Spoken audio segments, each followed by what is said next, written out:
നമസ്തേ. നമ്മുടെ ഉപബോധ മനസ്സ് വാക്കുകളേക്കാൾ കൂടുതൽ എനർജിയാണ് കേൾക്കുന്നത്. മുൻപുള്ള പല വീഡിയോകളിലും ഉപബോധ മനസ്സിനെക്കുറിച്ച് സംസാരിച്ചിരുന്നു. അതിൻ്റെ ശക്തിയെക്കുറിച്ചും അതിനെ എങ്ങനെ പ്രവർത്തിപ്പിക്കണം, ലോ ഓഫ് അട്രാക്ഷൻ പോലുള്ള കാര്യങ്ങളിലേക്ക് വരുന്ന സമയത്ത് കൃത്യമായിട്ടുള്ള അതിൻ്റെ പ്രവർത്തനം എന്താണ്, അങ്ങനെ പല കാര്യങ്ങൾ ഡിസ്കസ് ചെയ്തിട്ടുണ്ടായിരുന്നു. അവസാനത്തെ 1-2 വീഡിയോകളിൽ പ്രത്യേകിച്ച് ഉപബോധ മനസ്സിൻ്റെ ആഴത്തിലുള്ള ചില കാര്യങ്ങൾ വളരെ വിശദമായിട്ട് തന്നെ നമ്മൾ ഡിസ്കസ് ചെയ്തിട്ടുണ്ടായിരുന്നു.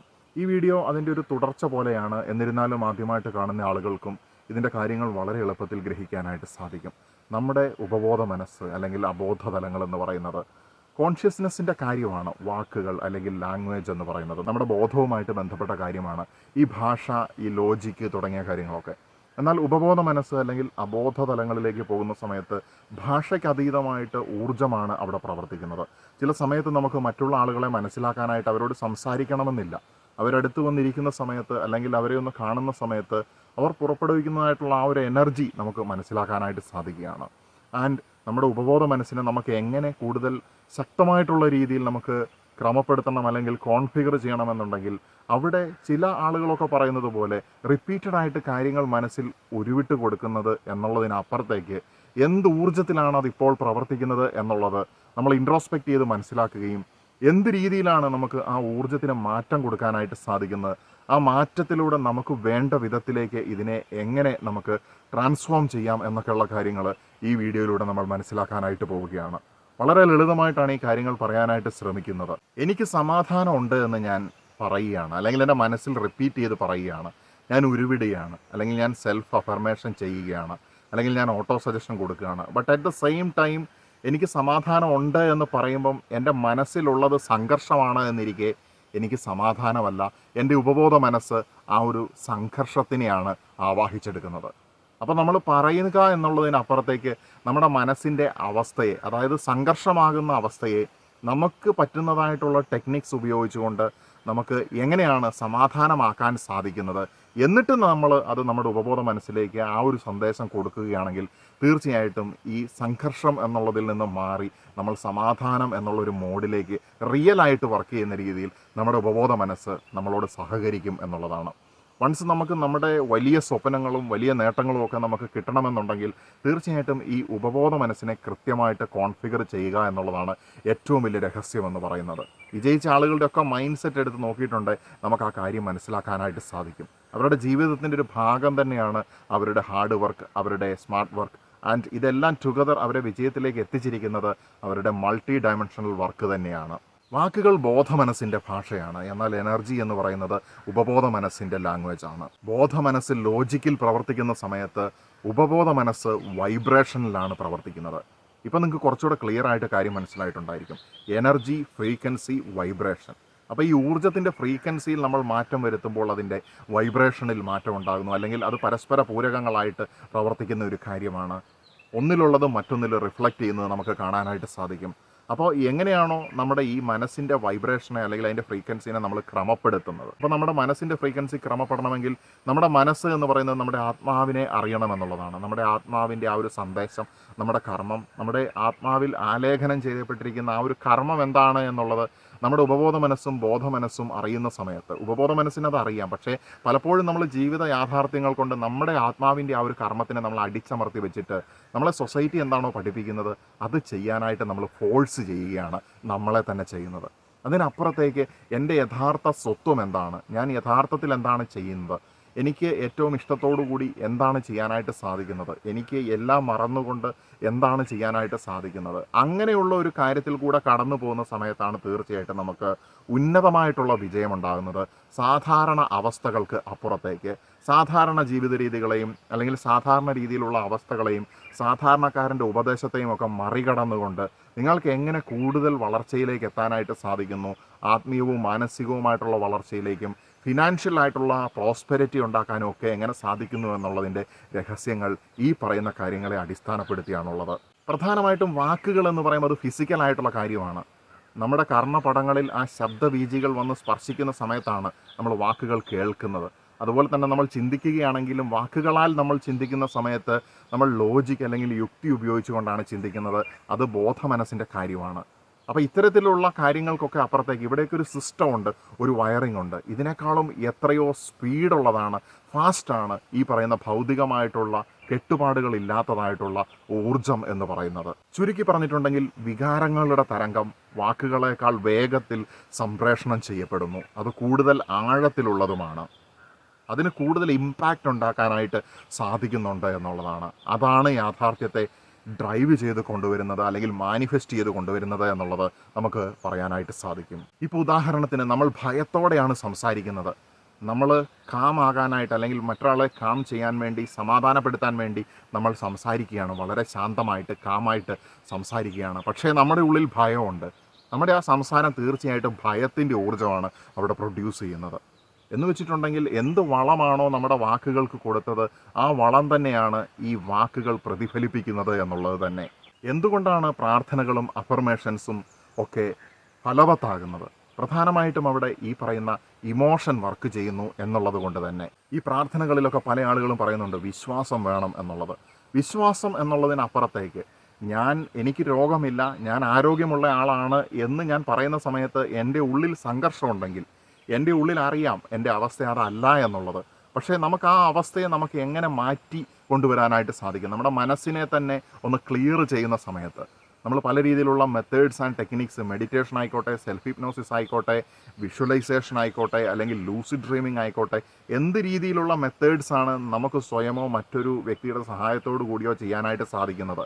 അതിലൂടെ നമ്മുടെ മനസ്സിന് ഞാൻ ആരോഗ്യമുള്ളവനാണ് എന്നുള്ള ആ ഒരു ഫീലിംഗ്, ആ ഒരു ഇമോഷൻ, ആ ഒരു വികാരത്തോടു കൂടി ഞാൻ പറയുന്ന സമയത്ത് ഞാൻ യഥാർത്ഥത്തിൽ അങ്ങനെ അല്ല എന്നുണ്ടെങ്കിൽ പോലും നമ്മുടെ ഉപബോധ മനസ്സ് അതിനെ യാഥാർത്ഥ്യമായിട്ട് കാണുന്നു എന്നുള്ളതാണ്. ഞാൻ ഈ പറയുന്നതിൽ ചിലപ്പോൾ നിങ്ങൾക്കൊരു പരസ്പര വിരുദ്ധത ചിലപ്പോൾ തോന്നിയേക്കാം. അതായത് നമ്മുടെ ബോധ മനസ്സിൽ ഒരു ഭയത്തോടു കൂടിയും സംശയത്തോടു കൂടിയും നമ്മൾ പറയുന്ന സമയത്ത് അതവിടെ പ്രവർത്തിക്കുന്നില്ല എന്നുള്ളത് തന്നെ ചുരുക്കി പറഞ്ഞിട്ടുണ്ടെങ്കിൽ, ഞാൻ ആരോഗ്യമുള്ളവനാണ് എന്ന് ഡ്രൈ ആയി പറയുന്ന സമയത്ത് അവിടെ ഫലം കണ്ടുകൊള്ളണമെന്നില്ല. അനുഭവിച്ച് പറയുമ്പോൾ ഉപബോധ മനസ്സ് അതൊരു കമാൻഡായിട്ട് ഏറ്റുവാങ്ങുകയാണ്. ഉപബോധ മനസ്സിനെ സംബന്ധിച്ചിടത്തോളം അവിടെ പോസിറ്റീവും നെഗറ്റീവുമില്ല. അബോധതലങ്ങളുടെ ഒരു പ്രത്യേകതയാണത്. റൂമി എന്ന് പറയുന്ന പ്രവാചകൻ, അല്ലെങ്കിൽ ആ ഒരു കവിയുടെ പേരിൽ നമ്മൾ കേട്ടിട്ടുള്ള ഒരു വർത്തമാനമുണ്ട്, അല്ലെങ്കിൽ ഒരു കോട്ടുണ്ട്. എന്ന് വെച്ച് കഴിഞ്ഞിട്ടുണ്ടെങ്കിൽ ശരിക്കും തെറ്റിനും അപ്പുറത്തുള്ള ഒരു തലത്തിൽ നമ്മൾ വീണ്ടും കണ്ടുമുട്ടും. ഏതാണ് ആ തലം? നമ്മുടെ ഭൗതിക മാനത്തിലാണ് ശരിയും തെറ്റുമുള്ളത്, പാപവും നന്മയും ഉള്ളത്, അല്ലെങ്കിൽ നന്മയും തിന്മയും ഉള്ളത്, നെഗറ്റീവും പോസിറ്റീവും ഉള്ളത്. അതിനപ്പുറത്തേക്കുള്ള തലത്തിൽ യഥാർത്ഥത്തിൽ ഊർജത്തിൻ്റെ ആഴം അല്ലെങ്കിൽ തീവ്രത മാത്രമാണുള്ളത്. അതുകൊണ്ടാണ് അദ്ദേഹം അങ്ങനെ പറഞ്ഞത്. എന്ന് വെച്ച് കഴിഞ്ഞിട്ടുണ്ടെങ്കിൽ നമ്മൾ ബോധതലത്തിനപ്പുറത്തുള്ള ബോധതലങ്ങളിൽ നമ്മൾ ഈ ജീവിതത്തിൻ്റെ അവസാനത്തിൽ, അല്ലെങ്കിൽ നമ്മൾ ഈ ജീവിതം കഴിഞ്ഞിട്ടുണ്ടെങ്കിൽ അടുത്ത തലത്തിൽ നമ്മൾ കണ്ടുമുട്ടും എന്നുള്ള അദ്ദേഹത്തിൻ്റെ ഒരു അവബോധമാണ് അവിടെ പങ്കുവെക്കുന്നത്. എനിക്ക് സ്ട്രെസ് അല്ലെങ്കിൽ മാനസിക സമ്മർദ്ദം ഇല്ല എന്ന് പറയുന്നതും എനിക്ക് സമാധാനം ഉണ്ട് എന്ന് പറയുന്നതും രണ്ടും വ്യത്യസ്തമായിട്ടുള്ള ഫ്രീക്വൻസിയാണ് പ്രൊഡ്യൂസ് ചെയ്യുന്നത്, വ്യത്യസ്തമായിട്ടുള്ള വൈബ്രേഷനിലുള്ള കാര്യങ്ങൾ തന്നെയാണ്. നിങ്ങൾ ചിന്തിച്ച് നോക്കിയിട്ടുണ്ടെങ്കിൽ മനസ്സിലാക്കാനായിട്ട് സാധിക്കും. ഇത് തീവ്രതയിൽ അധിഷ്ഠിതമാണ്. എന്തുകൊണ്ടാണ് നമ്മൾ പോസിറ്റീവായിട്ടുള്ള വ്യക്തികളുമായിട്ട്, പോസിറ്റീവായിട്ടുള്ള സർക്കിളിൽ നിൽക്കണം എന്നുള്ളത് പറയുന്നത്? മറ്റുള്ള വ്യക്തികളുടെ ഊർജ്ജത്തിനെ ആഗിരണം ചെയ്യാനായിട്ട് നമ്മുടെ ഉപബോധ മനസ്സിനൊരു ശക്തിയുണ്ട്. സബ്ലിമിനൽ പെർസെപ്ഷൻ, അല്ലെങ്കിൽ അങ്ങനെയുള്ള കാര്യങ്ങളെക്കുറിച്ച് നിങ്ങൾ കേട്ടിട്ടുണ്ടായിരിക്കും. നമ്മൾ ബോധത്തിലെടുക്കാത്ത കാര്യങ്ങൾ പോലും നമ്മുടെ ഉള്ളിലേക്ക് വരുന്നു എന്നുള്ളതാണ്. ചിലപ്പോൾ പാതി മയക്കത്തിൽ കേട്ട കാര്യമായിരിക്കാം, ചിലപ്പോൾ മറ്റൊരു കാര്യത്തിൽ ശ്രദ്ധിച്ചുകൊണ്ടിരുന്നപ്പോൾ നമ്മൾ കേട്ട കാര്യമായിരിക്കാം. ഇതൊക്കെ നമ്മുടെ ഉള്ളിലേക്ക് വരാനുള്ള സാധ്യത നമ്മൾ പോലും അറിയാതെ ഈ പറയുന്ന സമൂഹത്തിൻ്റെ ഈ ജൽപ്പനങ്ങൾ നമ്മളെ ഡയറക്റ്റ് ചെയ്യാനുള്ള സാധ്യത വളരെ അധികമാണ്. എന്തുകൊണ്ടാണ് ഒരു മുറിയിൽ വേറെ ആളുകൾ ഇരിക്കുന്ന സ്ഥലത്ത് ചെല്ലുമ്പോൾ അപ്രതീക്ഷിതമായിട്ടുള്ളൊരു ഭാരം ചിലപ്പോൾ നമുക്ക് ഫീൽ ചെയ്യും, ചില സമയത്തൊരു ലൈറ്റ്നെസ് നമുക്ക് ഫീൽ ചെയ്യും, ചില സമയത്തൊരു വാംത്ത് അല്ലെങ്കിൽ കാമായിട്ടുള്ള അവസ്ഥ ഫീൽ ചെയ്യും, ചില സമയത്ത് നമുക്ക് വളരെ ഓവർവെൽംഡ് ആയിട്ടുള്ള അവസ്ഥയായിരിക്കും ഫീൽ ചെയ്യുന്നത്. ബോധമനസ്സിന് അവിടെ പ്രത്യേകിച്ച് പ്രശ്നമൊന്നും കാണാനായിട്ട് സാധിക്കുന്നില്ലെങ്കിലും വ്യക്തികളുടെ അബോധതലങ്ങളുടെ ഊർജ്ജമെന്ന് പറയുന്നത് എല്ലാം ഇൻ്റർ കണക്റ്റഡ് ആണ്. അത് നമ്മുടെ ഉപബോധ മനസ്സ് മനസ്സിലാക്കുന്നത് മാത്രമാണ് ഇതിൻ്റെ കാരണം എന്നുള്ളത് ഈ ഒരു അവസരത്തിൽ നമ്മൾ തിരിച്ചറിയുകയാണ്. ഉപബോധ മനസ്സിനെ സംബന്ധിച്ചിടത്തോളം അത് വാക്കുകളേക്കാൾ കൂടുതൽ ചിത്രങ്ങളോട് പ്രതികരിക്കുന്നു എന്ന് നമുക്ക് പറയാനായിട്ട് സാധിക്കും. നമ്മൾ എന്താണ് കാണുന്നത്, നമ്മൾ കാണുന്നതിനോടാണ് അത് കൂടുതൽ പ്രതികരിക്കുക നമ്മൾ കേൾക്കുന്നതിനേക്കാളും. അപ്പോൾ നമുക്ക് ആ ഒരു ഫീലിംഗ് നമ്മുടെ മനസ്സിലേക്ക് വരുന്ന ലാംഗ്വേജ് എന്ന് പറയുന്ന മനുഷ്യനിർമ്മിതമായിട്ടുള്ള ആ സംഗതിക്ക് അപ്പുറത്തേക്ക് വരുന്നതായിട്ടുള്ള കാര്യങ്ങൾ, അത് നമുക്ക് വിത്തൗട്ട് ഒരു ലാംഗ്വേജ് ഇവിടെ വർക്ക് ചെയ്യാൻ പാകത്തിനാണ് ഈ മനുഷ്യൻ എന്ന് പറയുന്ന ഈ ഒരു സൃഷ്ടി ഉണ്ടായിരിക്കുന്നത് എന്നുള്ളതും നമ്മൾ മനസ്സിലാക്കുകയാണ്. നമ്മൾ ഭാഷകൾക്കും രാഷ്ട്രങ്ങൾക്കും മതങ്ങൾക്കും ഒക്കെ അതീതരായിട്ടുള്ള ആത്മാക്കളാണ്.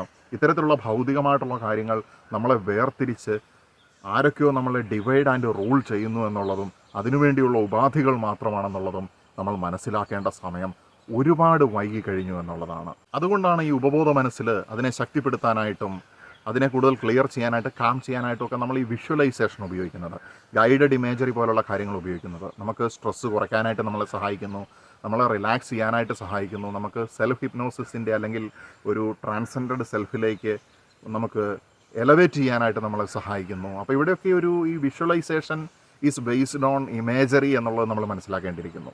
അപ്പോൾ അത് കോഡുകളായിട്ട് നമ്മുടെ ഉപബോധ മനസ്സ് ഏറ്റുവാങ്ങുകയാണ്. അവിടെ ആ ഭാഷയുടെ ആ ഒരു കൺഫ്യൂഷൻ, ആ ഒരു കോംപ്ലക്സിറ്റി, മിസ്അണ്ടർസ്റ്റാൻഡ് ചെയ്യാനുള്ള ആ ഒരു സാധ്യത, ഇതെല്ലാം മാറി what is reality, what is truth എന്നുള്ളത് നമ്മുടെ ഉപബോധ മനസ്സ് ഒരു സ്പോഞ്ച് പോലെ വലിച്ചെടുക്കുകയാണ്, ആഗിരണം ചെയ്യുകയാണ്, മനസ്സിലാക്കുകയാണ്. അതിൻ്റെ സത്തയ്ക്കനുസരിച്ച് അത് പ്രവർത്തിക്കുകയും ചെയ്യുകയാണ്. ആൻഡ് നമ്മുടെ ഫ്യൂച്ചർ എന്ന് പറയുന്നത് ഈ ഉപബോധ മനസ്സിനെ നിങ്ങൾ ഇപ്പോൾ എങ്ങനെ കോൺഫിഗർ ചെയ്യുന്നു എന്നുള്ളതിനെ ആശ്രയമാക്കിയിട്ട് മാറി വരുന്നത് നമുക്ക് കാണാനായിട്ട് സാധിക്കും.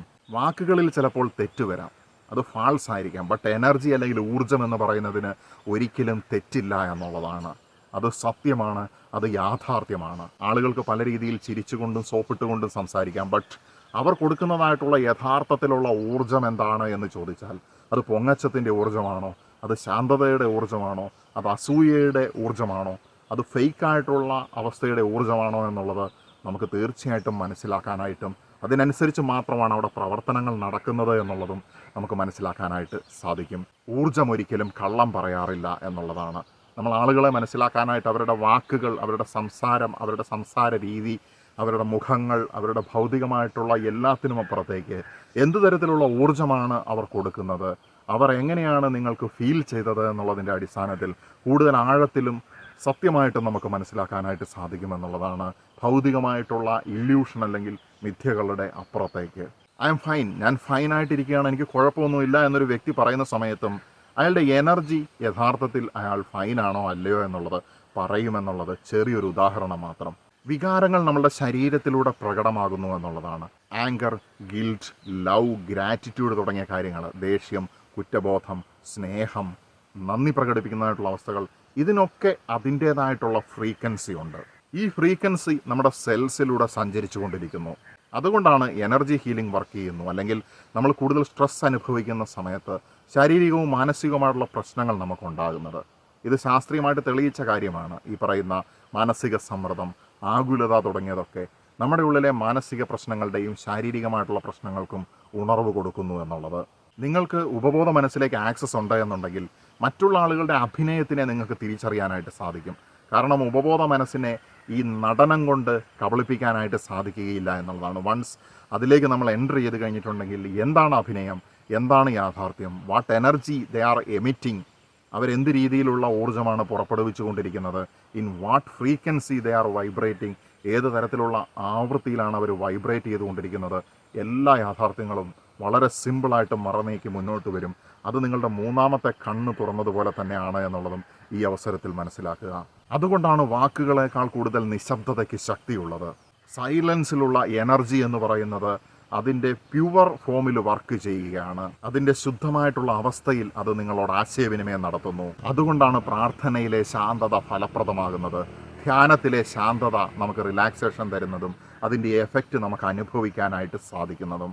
ഗൈഡഡ് ഇമേജറി ആയിക്കോട്ടെ, വിഷ്വലൈസേഷൻ ആയിക്കോട്ടെ, സെൽഫ് ഹിപ്നോസിസ് ആയിക്കോട്ടെ, ഹൃദയത്തിൽ അറിഞ്ഞുകൊണ്ടുള്ള, നേരത്തെ പറഞ്ഞ പോലെ യാഥാർത്ഥ്യത്തെ ഫീൽ ചെയ്തുകൊണ്ടുള്ള സെൽഫ് അഫർമേഷൻ ആയിക്കോട്ടെ, ഇതൊക്കെ പ്രവർത്തിക്കാനുള്ള കാരണം എന്ന് പറയുന്നത് എനർജിയോട് അവബോധം അലൈൻ ആകുന്ന സമയത്ത്, സമരസപ്പെടുന്ന ആ ഒരു സമയത്ത് കൃത്യമായിട്ടും മാനിഫെസ്റ്റേഷൻ അവിടെ വർക്ക് ചെയ്ത് തുടങ്ങുകയാണ്.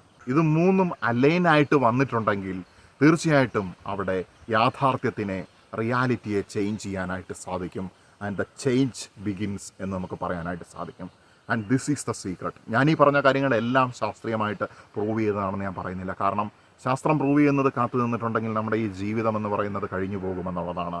നമ്മൾ എന്താണോ അനുഭവപ്പെടുന്നത്, എക്സ്പീരിയൻസ് ചെയ്യപ്പെടുന്നത്, അതിനെ നമ്മൾ യുക്തി വിചാരം കൊണ്ട് നമ്മളൊന്ന് ഫിൽട്ടർ ചെയ്ത് നോക്കുന്ന സമയത്ത് നമുക്ക് വേണ്ടതെന്താണോ നമുക്ക് ലഭിക്കുമെന്നുള്ളതാണ്. ഞാൻ പറയുന്നത് നമ്മുടെ ബോധത്തിനെ ഉപേക്ഷിക്കാനല്ല. നമ്മുടെ ബോധമെന്ന് പറയുന്നത് ഒരു ഫിൽട്ടർ സിസ്റ്റം തന്നെയാണ്. സോ ക്രിട്ടിക്കൽ തിങ്കിങ്ങിന് വിധേയപ്പെടുക, നമ്മൾ സ്വയം ഇൻട്രോസ്പെക്റ്റ് ചെയ്യുക, നമ്മൾ സ്വയം വിലയിരുത്തുക, മറ്റുള്ളവരുമായിട്ട് കമ്പയർ ചെയ്യുകയല്ല. നമ്മൾ സെൽഫ് ഡിസ്കവറിയാണ് ഇവിടെ നടത്തുന്നത്. അപ്പോൾ ഞാൻ ഈ പറഞ്ഞ കാര്യങ്ങളിൽ പലതും ശാസ്ത്രീയമായിട്ട് പ്രൂവ് ചെയ്ത കാര്യങ്ങളുമുണ്ട്. അതേത്, പ്രൂവ് ചെയ്യാത്തത് ഏത്? അപ്പോൾ പ്രൂവ് ചെയ്ത കാര്യങ്ങൾ കാലാന്തരത്തിൽ പ്രൂവ് ചെയ്യപ്പെട്ടവയാണ്. ഇനി പറയുന്ന പല കാര്യങ്ങളും, പറഞ്ഞുകൊണ്ടിരിക്കുന്ന പല കാര്യങ്ങളും ഭാവിയിൽ ഒരു പക്ഷേ പ്രൂവ് ചെയ്തേക്കാം, അല്ലെങ്കിൽ അത് ഭാവിയുടെ കാര്യങ്ങളാണ്. പക്ഷേ നമ്മുടെ മുന്നിൽ എന്താണുള്ളത്? നമുക്ക് പാസ്റ്റ് ഇല്ല, ഫ്യൂച്ചർ ഇല്ല. V only have present.